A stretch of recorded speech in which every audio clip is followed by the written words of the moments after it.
আসসালামু আলাইকুম আমার প্রিয় ভিউয়ার্স, সকলকে জানাই গুড মর্নিং। নেহা লাইফস্টাইল ব্লগে তোমাদের অনেক অনেক ভালোবাসা জানিয়ে আজকের ব্লগটি শুরু করতে যাচ্ছি। আই হোপ আজকের ব্লগটি তোমাদের খুব ভালো লাগবে। তো গাইস, এখন বাজে ঘড়িতে 8টা আর এখন থেকে ব্লগটা স্টার্ট করলাম। আশা করি পুরো ব্লগটা ভালো লাগবে।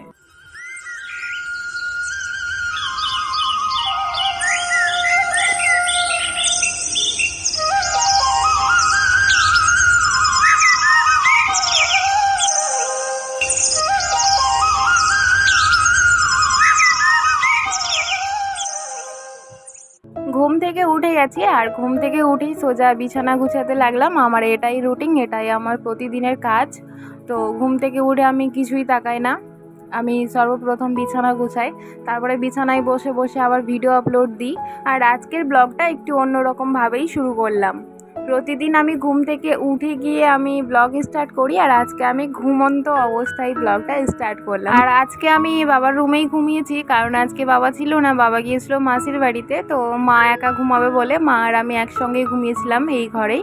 তো আমার ঘর আজকে ফাঁকা, আজকে আমার ঘরে কেউ ঘুমায়নি, আমার ঘরটা এমনি ফাঁকা ছিল। 12টা পর্যন্ত আমি আমার রুমেই ছিলাম, ভিডিও এডিট করার ছিল, আবার ভয়েস দেওয়ার ছিল। তো পুরোপুরি ভিডিওটা এডিট করে কমপ্লিট করলাম। তারপরে আমি এই রুমে এলাম, এসে দেখলাম মা ঘুমিয়ে গেছে, মা টিভি দেখছিল, তারপরে আবার ঘুমিয়েও গেছে। তো মায়ের পাশে এসে ঘুমিয়ে গেছিলাম। তো চলো তাহলে কয়েকটা কমেন্টে রিপ্লাই দেওয়া যায়। শনিবারের দিন ব্লগে কয়েকটা কমেন্ট এসেছিল, তাদের কমেন্টগুলো আমি রবিবারের ব্লগে পড়তে পারিনি। তার কারণ একটাই, আমি ব্লগটা আগে এডিট করে রেখে দিয়েছিলাম, তারপরেই তোমরা কমেন্ট করেছো, সেই কারণে কমেন্টগুলো আর তুলে ধরতে পারিনি। তো যাই হোক, এই ব্লগে তোমাদের কমেন্টগুলো আমি নিচ্ছি। হাসান আলী নামের একজন ভিউয়ার্স আমাকে কমেন্ট করেছে, একদিন মাংস ভাত খেতে যাব। হ্যাঁ, অবশ্যই আসতে পারো, আর তুমি আসলে আমি নিজে রান্না করে খাওয়াবো। তো যাই হোক, তোমার কমেন্টটা পড়ে আমার খুব ভালো লাগলো। সাথে আরও একজন ভিউয়ার্স কমেন্ট করেছে এডুকেশন ফর বেঙ্গল চ্যানেল থেকে, নাইস। তো তোমাকে অসংখ্য ধন্যবাদ। বেঙ্গলি বাণী আইডি থেকে আরও একজন কমেন্ট করেছে, খুব ভালো ভিডিও। তো তোমাকে অসংখ্য ধন্যবাদ জানাই এই সুন্দর একটা কমেন্ট করার জন্য। তার সঙ্গে আরও একজন কমেন্ট করেছে কালকের ভিডিওতে, তার আইডির নাম হচ্ছে ফ্রি টিউশন WB। তো তুমি আমাকে কমেন্ট করেছো, খুব সুন্দর। তোমাকে অসংখ্য ধন্যবাদ জানাই এই সুন্দর একটা কমেন্ট করার জন্য।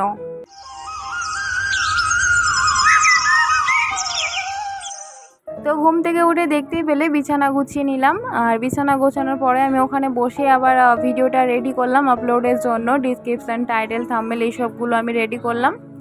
তারপরে ফ্রেশ হয়ে গেলাম, ফ্রেশ হয়ে চাও খেয়ে নিয়েছি। চা খাওয়ার পরে আমি আবার এলাম ছাদের উপরে একটু গাছগুলোর যত্ন নেওয়ার জন্য। অনেক দিন ধরে যত্ন করা হয় না গাছগুলো, আর বৃষ্টি হচ্ছে আবার রোদ হচ্ছে, সে কারণে গাছগুলো অনেকটাই নষ্ট হয়ে যাচ্ছে, পাতাগুলো ঝরে যাচ্ছে, তো আবার পাতাগুলো শুকিয়ে যাচ্ছে। তো এইসব পাতাগুলো আবার তুলে তুলে ফেলতে হয়, তো ওই জন্য একটু যত্ন করতে হয়।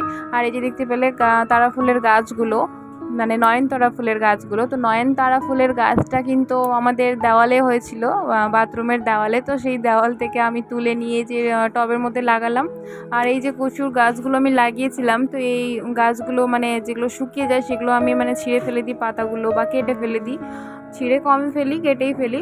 তো তারপরে আবার ওই ডাঁটাগুলোকে আবার কাটতে হয় 1-2 দিন পর পর, যাতে ওখান থেকে আবারও পাতাগুলো বের হয়, কচুর পাতাগুলো বের হয়। তারপরে আমি চলে এলাম নিচে এলাম। আজকে কোনো নাস্তা আমি বানাইনি, আর আমার মাও বানায়নি, কারণ আজকে বাবা নেই, সেই কারণে আর নাস্তা বানালাম না। তো মা বলল দোকান থেকে পুরি আনিয়ে নে, তো সেই কারণে আমি 2টো পুরি আনালাম নিজের জন্য। মা তো খাবে না, তো আমাকে বললো তুই আনিয়ে নে, তুই খেয়ে নে। তো আমি আবার 2টো পুরি আনালাম নিজের জন্য, তো তোমাদের সঙ্গে একটু শেয়ার করলাম।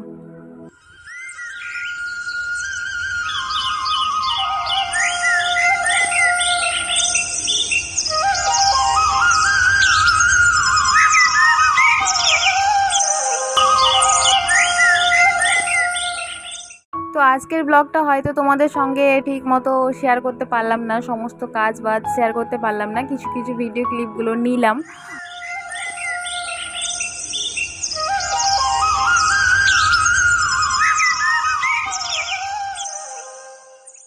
তো নাস্তা খেয়ে নিই, তারপরে তোমাদের সামনে আবারও আসছি নতুন একটা ভিডিও ক্লিপ নিয়ে।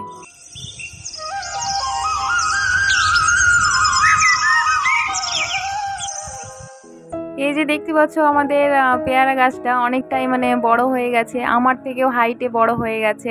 দেখতে খুব সুন্দর লাগে, ছাদের উপরে গেলেই আমার এইটার উপরে নজর পড়লে মনটা ভরে যায়।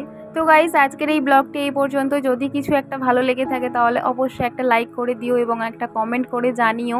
আর আমার চ্যানেলটা সাবস্ক্রাইব করে দিয়ে আমার পাশে থেকো। আবারও আসছি নতুন একটা ব্লগের সঙ্গে কালকে। আল্লাহ হাফিজ।